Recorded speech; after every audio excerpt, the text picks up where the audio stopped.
حضرت جابر رضی اللہ تعالیٰ عنہ نے ایک بکری ذبح کر کے اس کا گوشت پکایا اور روٹیوں کا چورا کر کے ثرید بنایا اور اس کو بارگاہ نبوت میں لے کر حاضر ہوئے۔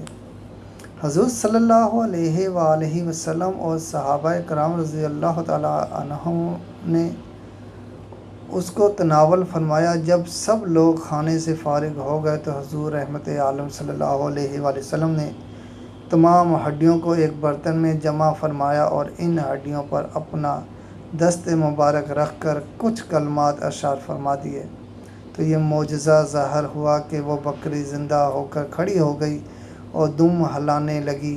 پھر آپ صلی اللہ علیہ وآلہ وسلم نے فرمایا، اے جابر، تم اپنی بکری اپنے گھر لے جاؤ۔ چنانچہ حضرت جابر رضی اللہ تعالیٰ عنہ جب اس بکری کو لے کر مکان میں داخل ہوئے تو اس کی بیوی نے حیران ہو کر پوچھا کہ یہ بکری کہاں سے آ گئی؟ حضرت جابر رضی اللہ تعالیٰ عنہ نے کہا کہ ہم نے اپنی اس بکری کو رسول اللہ صلی اللہ علیہ وآلہ وسلم کے لیے ذبح کیا تھا۔ انہوں نے اللہ تعالیٰ سے دعا مانگی تو اللہ تعالیٰ نے اس بکری کو زندہ فرما دیا۔ یہ سن کر اس کی بیوی نے بلند آواز میں کلمہ شہادت پڑھا۔ اس حدیث کو جلیل القدر محدث ابو نعیم نے روایت کیا ہے اور مشہور حافظ الحدیث محمد بن منظر نے بھی کتاب العجائب الغرائب میں اس حدیث کو نقل فرمایا ہے۔